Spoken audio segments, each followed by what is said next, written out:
Lukabwe Fred Kisirikko, ssentebe w'ekibiina ky'olulimi Oluganda. Abatuwuliriza era n'abatulaba nnyongera okubalamusa era ne neebaza Katonda emirimu gyonna gy'asobozze okubakozesa naddala mu kutumbula Buganda n'okutumbula olulimi Oluganda.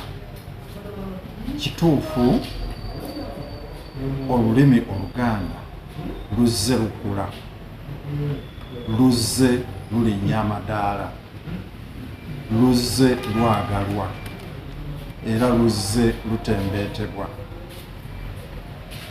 okutuuka ku mutendera guno. Ekintu kino si kyakyejjira, tuzze tukikolerera. Nga bwe mumanyi, empandiika entongole yatongozebwa mu 1987. Ekibiina ky'olulimi Oluganda kitandikibwa mu 1995 okwagazisa, okukuuma, okutumbula n'okulaba nga olulimi Oluganda lukozesebwa mu ngeri zonna ez'okwekulaakulanya. Okuva olwo tuzze tukola ebitumbula olulimi luno. Teri lulimi lukula nga terulina biwandiiko. Tuwandiise ebiwandiiko mu mawulire, mu nsinza, mu nzikiriza era ne tulabira ddala nga olulimi lukula. Twagenda mu masomero era ne lusomesebwa. Oluvannyuma lw'okusomesebwa lulinnya amadaala ne luva ku kibiina ekyomusanvu, lwasooka ne lugendako mu junior, kati lwagenda mu senior, ne lugenda ku higher, ne lutuuka ne ku university oba ssettendekero, ne luyitawo ne lugenda ku diguli ey'okubiri era ne lutuuka ne ku diguli ey'okusatu. N'olwekyo tekibadde kyakyejjira. Ate era lwaki ngamba tekibadde kyakyejjira, tufubye okulaba nti olulimi luno tulwagazisa abantu, kubanga luno olulimi lwafuuse lwa byanfuna, business language. Kikakafu nti buli kibuga kya Uganda kyonna olulimi Oluganda lukozesebwa mu byobusuubuzi. Kikakafu nti wano mu masekkati, mu buvanjuba ne mu bugwanjuba olulimi Oluganda lubadde lukozesebwa mu kusinza. Omuntu bw'aba ng'ayita mu kusinza okuyogera ne Katonda we ng'akozesa olulimi lw'ategeera, lw'asobola okuba nti ayitamu okutuuka eri Katonda we, nakyo kikulu nnyo. N'olwekyo olulimi luno lukozesebwa ng'ekyobusuubuzi ate lukozesebwa ng'omukutu okutuusa eddoboozi ly'omwoyo ku bantu. Olulimi luno era twesanze nti lukozesebwa mu mawulire. Wano empuliziganya, emikutu gy'empuliziganya egitayogeddeeko mu Luganda waliwo kye gifiirwa. Era ogenda okulaba nga ne bwe ziba zibiri mu Lungereza bafunayo akaseera waakiri ne baweereza amawulire mu Luganda.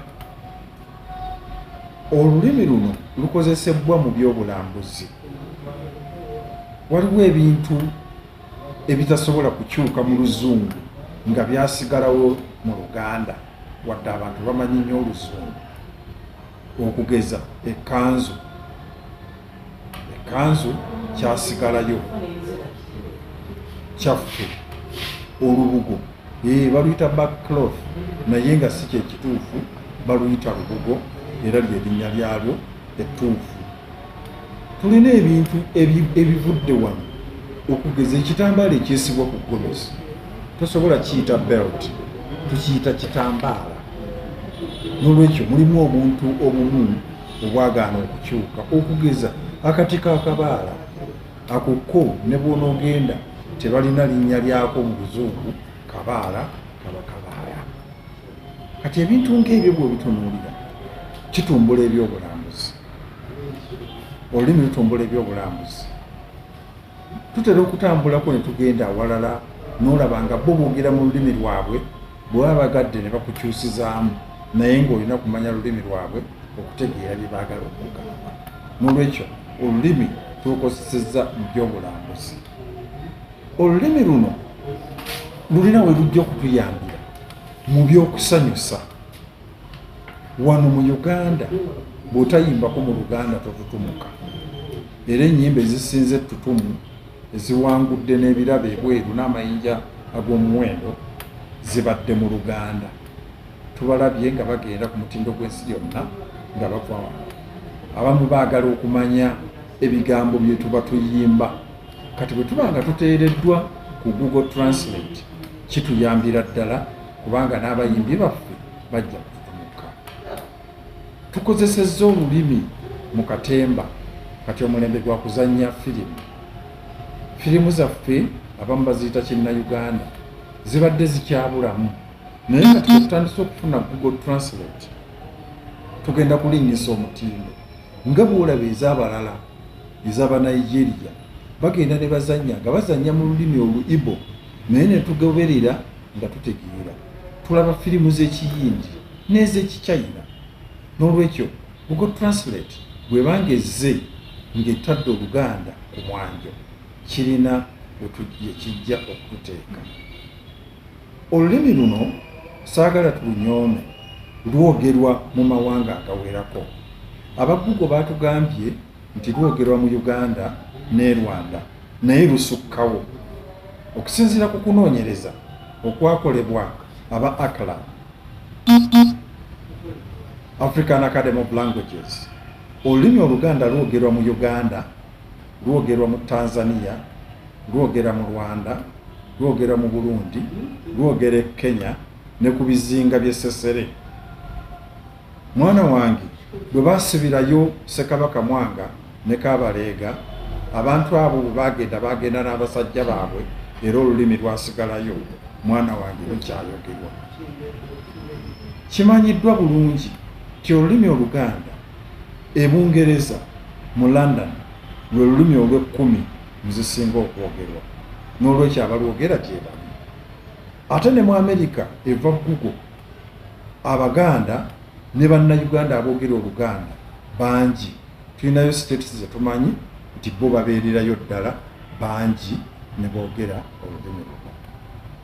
Wano ate bwe neebaliza Ssaabasajja kubanga yalengera wala n'ateekayo amasaza ge mu nsi ezo eyogerwa Oluganda. Kyova olaba nti tulina essaza erya Scandinavia ng'otwaliddemu ensi nga Sweden, Norway, Denmark. Tulinayo essaza erya London gye liri, e Dubai tulinayo essaza, mu America amasaza gawerako, Canada amasaza gawerako, South Africa amasaza gawerako. Kitegeeza ki tulina abantu abo 88.8 CBS FM.